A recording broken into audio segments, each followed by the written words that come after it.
খুশির খবর তাহলে চলেই এলো। কি একটা দিন এসেছে, আজকের দিনেই আমি এই জিনিসটা পরীক্ষা করে তোমাদের সামনে শিওর হব নিজেও, আর তোমাদেরও বলবো। জানি এটা অনেকে লুকিয়ে রাখে, আজকে আমি সেটাই বলবো। তো কদিন থেকে আমার কিন্তু পিরিয়ড মিস হচ্ছিল, ভাবলাম একটুখানি শিওর হওয়ার জন্য করেই ফেলি। सरप्राइज मेरे सपनों का वो राजा। শুভ সকাল বন্ধুরা, কেমন আছো তোমরা সবাই? আশা করছি খুব ভালো আছো, আমিও কিন্তু বেশ ভালো আছি। তো তোমাদের সঙ্গে খুশির খবরটা তো দিয়েই দিলাম, কিন্তু দাঁড়াও একটু পরেই বলছি। সকাল সকাল কিন্তু চা বানিয়ে নিয়েছি, অনেকটা দুধ ছিল, তো চাই খেতে ইচ্ছা করলো। আর মেয়েও খুব দুধ চা পছন্দ করে। মেয়েকে দুধ আনতে পাঠাবো, অমনি দেখি গাছে উঠে বসে আছে। মেয়েটা আমার এত দুষ্টু, কোনোভাবে কথা শোনে না। তারপরে দেখো, আমি কিন্তু সকাল সকাল ভেবেছি ভাত রান্না করব, তরকারি রান্না করব, মাছও এনেছি। তার ভিতর দেখি আমার মেয়ে আমাকে দরজা আটকে চলে গেছে। মানে ও প্রচণ্ড হারে রাগ হয়েছে আমার পর, কারণ বাবার বাড়ি যাওয়ার ডেট আছে, যেতে হবে ওখানে বিয়ে। কিন্তু আমি বলেছি যেতে পারবো না, ওর বাবাও বলেছে, কারণ আজকে না সকালবেলা থেকে মেঘলা মেঘলা ওয়েদার, বৃষ্টি হচ্ছে বাইরে, কি করে যাব? আর আমাদের বাড়ির রাস্তা তো আর একটু দূর না, অনেকটা দূর। আর বাচ্চা নিয়ে বৃষ্টির ভিতর কেই বা যেতে চায়? তাই মেয়েকে অনেকবার করে বারণ করছি। তারপরে কিন্তু ওই যে সুমনাদিকে ডেকে বললাম, সুমনাদি আমার ঘরের দরজাটা খুলে দাও। আর এদিকে আমার মেয়ে কিন্তু সমানে কান্না করেই যাচ্ছে, ও দিদুন বাড়ি যাবে যাবে যাবে, কোনো কথা শুনবে না। তারপরে কিন্তু ওকে বলে কয়ে নিয়ে এলাম ভাত খাওয়ার জন্য। বললাম ঠিক আছে, দিদুন বাড়ি যাবো, তাহলে স্কুলে যাও, স্কুলেও যাবে না। আর এদিকে মানে কান্নাকাটি শুরু। তারপরে কিন্তু ওই যে কাকিমাদের বাড়ি থেকে মাংস, ইঁচড় চিংড়ি নিয়ে এসেছিলাম, আগের দিন বিয়ে বাড়ি ছিল, সেখানে নিমন্ত্রণ ছিল, অনেক খাবার দাবার বেঁচেছিল, তাই কিন্তু পাঠিয়ে দিয়েছিল। তো আমাদের সবাইকে দিয়েছে, আর আমি আলু সিদ্ধ দিয়েছি আর ভাত রান্না করেছি, আর তেমন কিছুই করিনি, কারণ এত খাবার কেই বা খাবে। তো মেয়ে দুবেলার ভাত রান্না করেছি, ভেবেছি যে দুপুরবেলা রান্না করব। মেয়েকে বুঝিয়ে সুঝিয়ে বললাম ঠিক আছে, দিদুন বাড়ি যাবো, যদি বিকালে বৃষ্টি কমে তাহলেই। তারপরে তো মেয়ে খেতে এসেছে, আর মেয়ে তো কত খুশি দিদুন বাড়ির যাওয়ার কথা শুনলে। ছোটোবেলায় এমন ছিল মেয়েটা, একদমই দিদুন বাড়ি যেতে চাইতো না। এই যে একটা বাচ্চাকে সামলাতে পারি না, হিমশিম খেয়ে যায়, আরও যদি আরেকজন আসে, তো সেই চিন্তাই না শেষ। তো চিন্তাটা কি বলো তো? তোমরা কেউ ভিডিওটা স্কিপ করো না, আমার না অনেকটা শারীরিক সমস্যা হচ্ছে, এত মানসিক টেনশন আমি নিতে পারছি না, পুরো শরীরে পুরো বাসা বেঁধে গেছে রোগে। सरप्राइज सरप्राइज আমরা লাস্ট চলে এসেছি।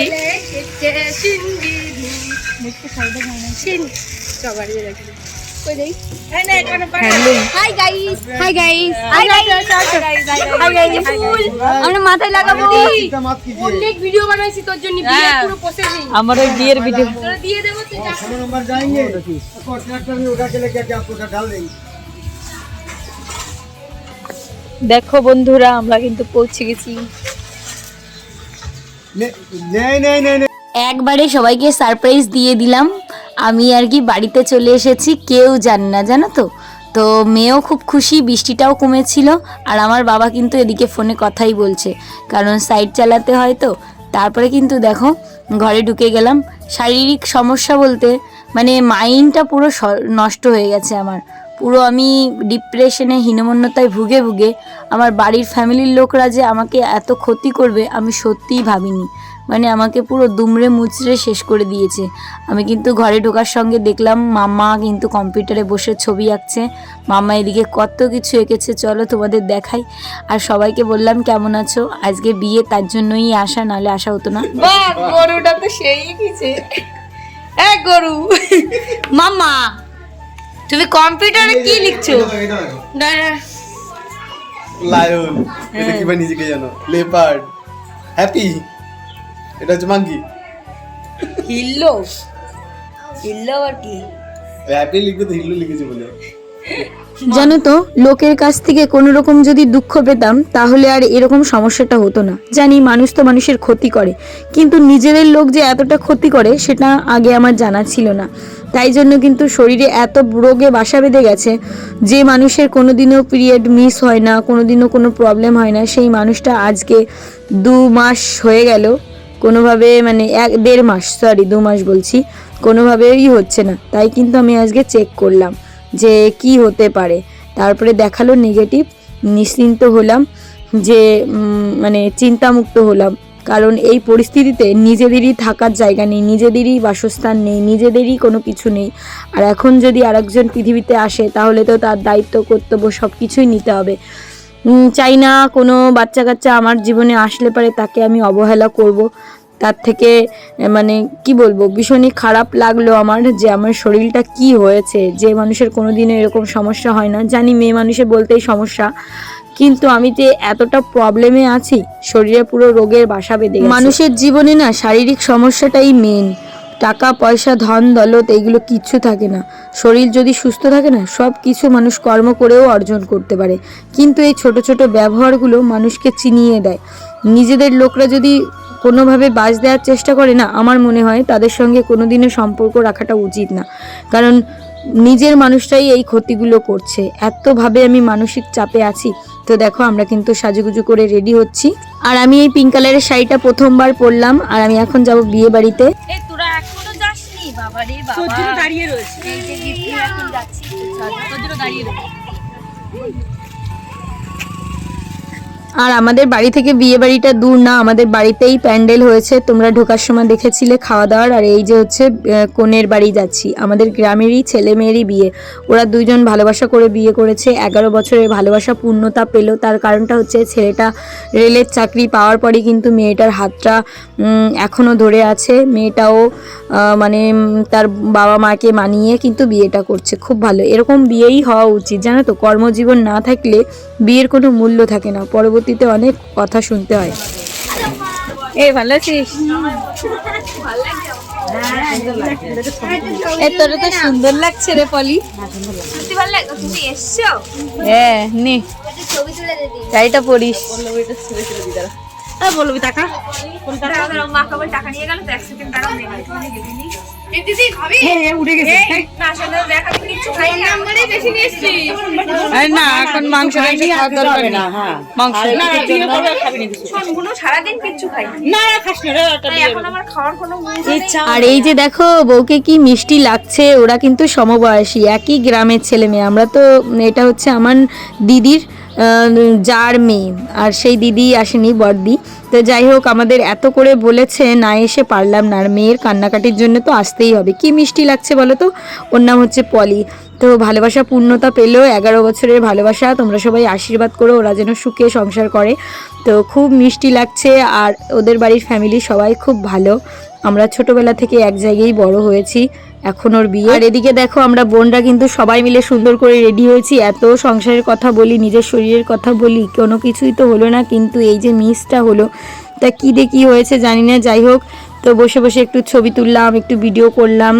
আর ছেলের বাড়ি কিন্তু 4-5টা বাড়ির পরে, বেশি দূর না, একই গ্রামের বিয়ে। হয়তো কাজের সূত্রে বউকে নিয়ে যাবে, যাই হোক পরে আমরা জানতে পারবো। তো খুব ভালো লাগছে ওকে দেখতে। আর ভীষণ দায়িত্ববান মেয়ে, বিয়ের সব দায়িত্ব ও নিয়েছে। আর এদিকে দেখো, এই যে ছেলের দাদা আর মেয়ের ভাই, ওরা 3 ভাই বোন, মেয়েরা 2টো বোন 1টা ভাই। প্রথমে যাকে দেখলে বললাম ভালো আছিস, ও হচ্ছে ওর বোন, আর এটা হচ্ছে ভাই। তো বিয়েটা তো বাড়িতে, মানে প্যান্ডেল করেছে, বাড়িতে বিয়ে হবে। আর খাওয়া দাওয়াটা আমার বাবার বাড়িতে হবে। খুব সুন্দর করে অ্যারেঞ্জমেন্টটা করেছে। দেখো সবাই কিন্তু আমরা চলে এসেছি। আর আমরা কিন্তু নিজেদের বিয়ে হলে খুব নাচানাচি করি, খুব আনন্দ করি। তো সবাই কিন্তু আছে। আর এখানে কিন্তু স্টল দিয়েছে ফুচকা, আইস, তারপরে হচ্ছে পকোড়া, কফি। তো আমরা সবাই কিন্তু এখন ফুচকা খাবো, কফি খাবো, সবাই মিলে খাওয়া দাওয়া করবো। আর আমার বর কিন্তু পরে রেডি হয়ে এসছে, ওর জামা কাপড় নিয়ে এসেছিলাম। ওই যে আমার কাকার মেয়ে, জেঠুর মেয়ে, তারপরে এই যে বৌদি। তো বৌদি আমার কি বলে শোনো। আমি সুন্দর একটা দাড়ি, খুব ভালো লাগে। ও বাবা, আমার বর রে তোমার ভালো লাগছে? দেখার মতো। যেমন চেয়ার নিয়ে নাও তোমার বর। তো এদিকে আমার বরের প্রশংসা চলছে, আমি সেটাই শুনছি বসে বসে, কি আর করব বলো, বৌদিরা প্রশংসা করছে, যাই হোক নন্দে জামাইয়ের, তাই দেখছিলাম।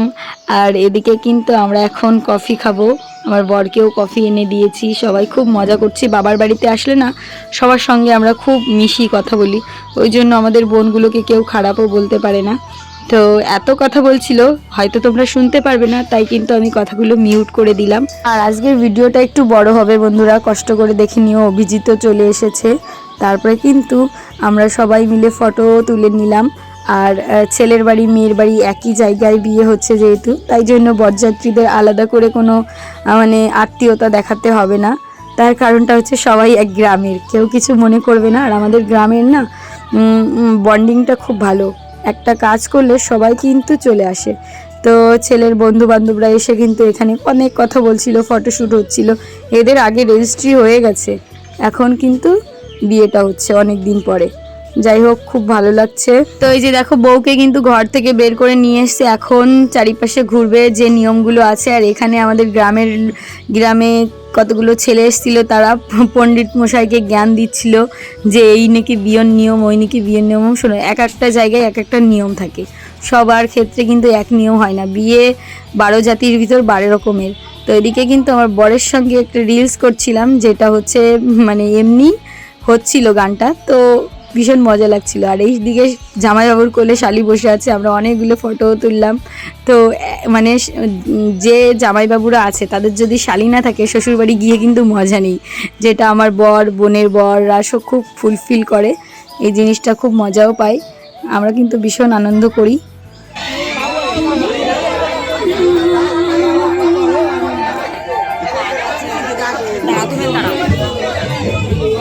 তো শুনতেই পেলে কি গানে আমরা মানে রিলসটা বানাচ্ছিলাম।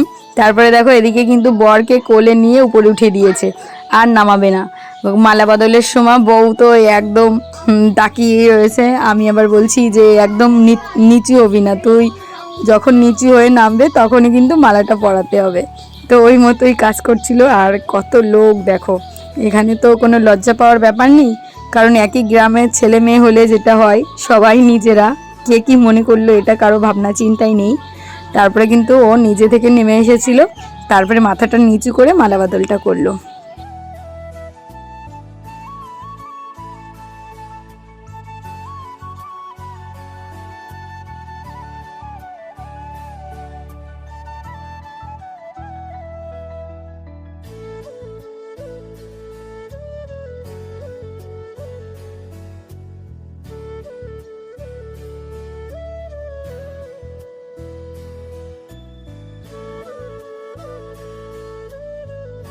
আর এটা হচ্ছে আমার বড় মা, বড় মার সঙ্গে একটু ছবিও তুলে নিলাম, ভিডিও করে নিলাম। তো বড় মাকে কত মিষ্টি লাগছে। তো আমার মাও এসেছিল, মা আর খোঁজ কোথায় পাই, মা তো ব্যস্তই থাকে এদিক ওদিক। তার ভিতর এই যে বড় মা জেঠুকে এক জায়গায় বসিয়ে বললাম তোমাদের একটু ভিডিও করি। তো বড় মা জেঠু দেখো বসেই আছে, বললো তাড়াতাড়ি করে খাওয়া দাওয়া করে শুয়ে পড়, কিন্তু বাড়িতেই সব কিছু হচ্ছে, আর কি করেই শুই। তো আমরা বলেছি ঠিক আছে জেঠু, তুমি বাড়ি চলে যাও, খাওয়া দাওয়া করে শুয়ে পড়ো, আমরা আসি। তো এই যে ছবি তুলে নিলাম। আর শুধু বড়দিকে মিস করছিলাম, বড়দি আসতে পারলো না। যাই হোক, কোনো ব্যাপার না, জেঠু জানেই না যে আমরা এসেছি, জানো তো।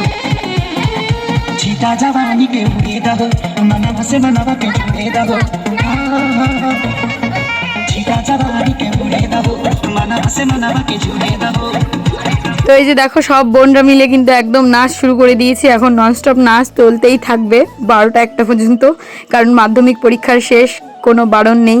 তাই জন্য কিন্তু পুলিশ প্রশাসন আসবে না এতটা গ্রামের ভিতর জন্য।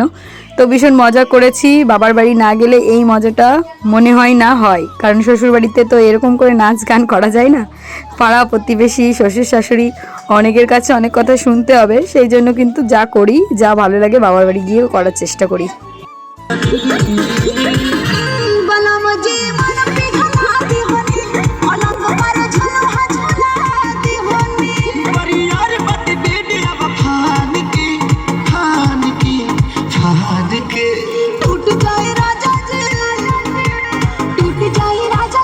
এদিকে আমার বরকে ডেকে নিয়ে কিন্তু আমি একটু নেচে নিলাম, কারণ আমি তো ক্যামেরা করব, ক্যামেরাম্যানটা আমি, তো তাই জন্য একজনকে ক্যামেরাটা ধরিয়ে দিয়ে আমি কিন্তু নাচ শুরু করে দিয়েছি, ভীষণই মজা লাগছে।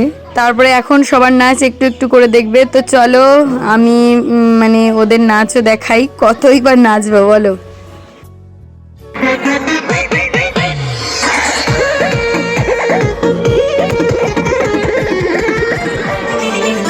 मेरे सपनों का वो राजा,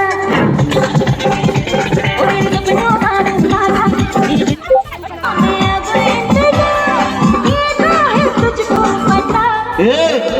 हटा सावन हटा। গ্রামের বরযাত্রী ঠিকঠাক গান চালাস কিন্তু, না হলে কিন্তু গান চালা, এই ভালো গান চালা, ভালো গান চালা, মার খাইছে তো।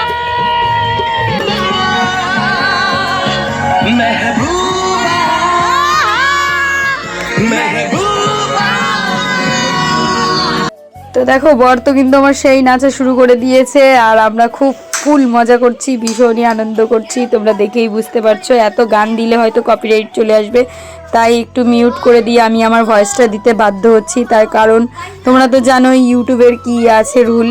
তো তারপরে কিন্তু ওই যে সবাই মিলে নাচ গান করে বাড়িতেও কালকে যেতে হবে ভেবেছি, দেখি কি হয়। এখনো অবধি কোনো ঠিক নেই কখন যাব। আর গ্রামে এরকম বাড়ির পাশে যদি নাচ গান হতেই থাকে তাহলে কারই বা বাড়ি যেতে ভালো লাগে, তাই না বলো।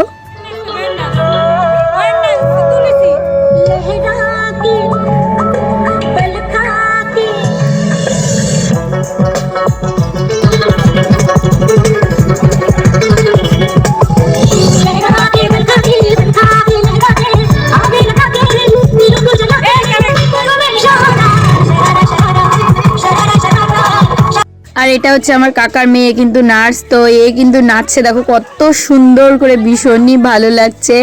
তো মানে ও খুব ভালো নাচে, মাম্পি আর ও সবাই খুব ভালো নাচে, কেউই খারাপ নাচে না।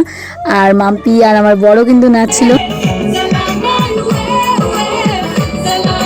শালি আর জামাইবাবুর যুগলবন্দি কি আর বলবো, ভীষণ মজা করে গান নাচ হচ্ছিল। আর আমি কিন্তু এদেরকেই ভিডিও করছিলাম, আমি নাচবো কি, এদের নাচগুলো দেখতে যে এত ভালো লাগছিল। আর সত্যি বলতে কি শরীরটা ভালো নেই, তো এই বাবার বাড়ি এসেই মন মানসিকতাকে একটু ঠিক করার চেষ্টা করি। তাছাড়া আমার তো আর উপায় নেই, কারণ নিজের বাড়ির লোকরা যদি এরকম নিজের পিছনে পিঠ পিছে এমন করতে থাকে তখন তো আর কোনো কিছু মাইন্ড ঠিক থাকে না। এইখানে একটা শান্তির জায়গা বলতে পারো, সেই জন্যই শান্তিটাকে খুঁজে নেওয়ার চেষ্টা করি। যেখানেই শান্তি মিলবে, মানুষ বলে না, সেখানেই তো যাবে। মানে মনের যে যত আশা আকাঙ্ক্ষা যেখানে গিয়ে পূর্ণ হয় সেখানেই তো মানুষ যেতে চায়। তো এই হচ্ছে ব্যাপার। নিজের মানুষের জন্য যতই করি না কেন, নিজের হৃৎপিণ্ড বের করে দিই না কেন, তবুও কোনোদিনও মন পাওয়া যাবে না, আশা করছি আর পাবো না। এদিকে দেখো আমার কাকিমা, মানে আমার নিজেরই কাকিমা, ওনাকেও ধরে ডাকছি, কাকিমাও কিন্তু একটু নাচছিল। এদিকে জামাই, মেয়ে, কাকিমা, মানে আমাদের ফ্যামিলিটা বুঝতে পারছো কেমন। আমরা অনেক মানে ওই যে ঘোমটার তলে খ্যামটা নাচানো না, সেরকম করি না, আমরা কিন্তু সবাই মিলে একসঙ্গে থাকার চেষ্টা করি। আর এদিকে দেখো পরের দিন আমি ভেবেছিলাম বাড়িতে চলে যাব, তো বাবা বললো যাওয়ার দরকার নেই, তাই আমরা গ্রামে একটা জায়গায় এসেছি হাঁস নিতে। তো একটা পিসি বাড়ি, তো এখান থেকে 2টো হাঁস নিয়ে নিলাম। তো আমার বর হাঁসের মাংস খেতে খুব পছন্দ করে, তাই জন্য কিন্তু এখান থেকে হাঁস কিনে নিয়ে গেলাম একটা মাঠের ভিতর বাড়ি পিসি। তো টাকা দিয়ে একবারে হাঁসটা কিনে বাড়িতে যাব। তো বাইকে করে এসেছি আমি, আমার বোন আর হচ্ছে আমার বর। তো চলো বাড়িতে যাই, এটাকে আবার পরিষ্কার করতে হবে। ভেবেছিলাম বাড়িতে চলে যাব, কিন্তু যেতে পারলাম না এই বোনদের জন্য। তাহলে বউ ভাত কেন খাবি? বউ ভাত খাবো না, তোদের জন্য। তো এই দেখো সকালবেলা মামা রান্না করেছিল, আর এই যে কেবল আমরা 2 বোন গিয়ে একটা 2টো হাঁস। আর এদিকে দেখো বন্ধুরা, রাত্রেবেলা আমার মা রান্না করেছে হাঁসের মাংস। পরের দিন কিন্তু বাড়িও চলে এসেছিলাম, তোমাদের দেখাইনি। তো পরের দিন একটা দিদি বাড়ি এসেছি, ফেসবুকে পরিচয় দিদিটার, এত মিষ্টি। তো দিদির বাড়ি এসেছিলাম একটু দরকারের জন্য, তো দরকারটা মিটানো হয়ে গেছে। দিদি আমার জন্য কত আয়োজন করেছে, এখানে সব খাবার দাবার দিয়েছে, কিন্তু আমি খেতে পারলাম না। তো এখন বাড়িতে যাব, তো চলো বাড়িতে যাওয়া যাক। অনেকটা টাইম গল্প করলাম। আর আমার মেয়ে চাচ্ছিল আসার জন্য, কিন্তু আমি ওকে আর নিইনি। তো দিদিকে বললাম যে দিদি তুমি আমাদের বাড়ি যেও। আর দিদি ঘর দোর এত সুন্দর করে সাজিয়েছে, দেখার মতো, মানে ছোট্ট বড় একটা রাজপ্রাসাদ বলতে পারো। তো পরের দিন কিন্তু আমি দেখো রাত্রেবেলা, শীত টিত তো কিছুই নেই, রাত্রেবেলায় কম্বল ভাঁজ করে রাখবো, এটা গায়ে দেওয়া যায় না, ঘরে দরজা জানলা বন্ধ করলে ভীষণই গরম লাগে। তো গরম তো পড়েই যাচ্ছে, তাই জন্য কিন্তু কম্বলগুলোকে ওয়ার দেওয়া ছিল। ভাবলাম এটাকে ভাঁজ করে রেখে দিই আগামী বছরের জন্য, মানে আগামী শীতের জন্য। তো তোমরা তো আমার শর্ট ভিডিও দেখেছো, এইভাবে ভাঁজ করলে কিন্তু খুব হেল্পফুল হয়। তোমরা বাড়িতে এইভাবে ভাঁজ করে রেখে দিতে পারো। তো শর্ট ভিডিওটা দেখে নিও কীভাবে ভাঁজ করলাম, তো দেখাই তো যাচ্ছে।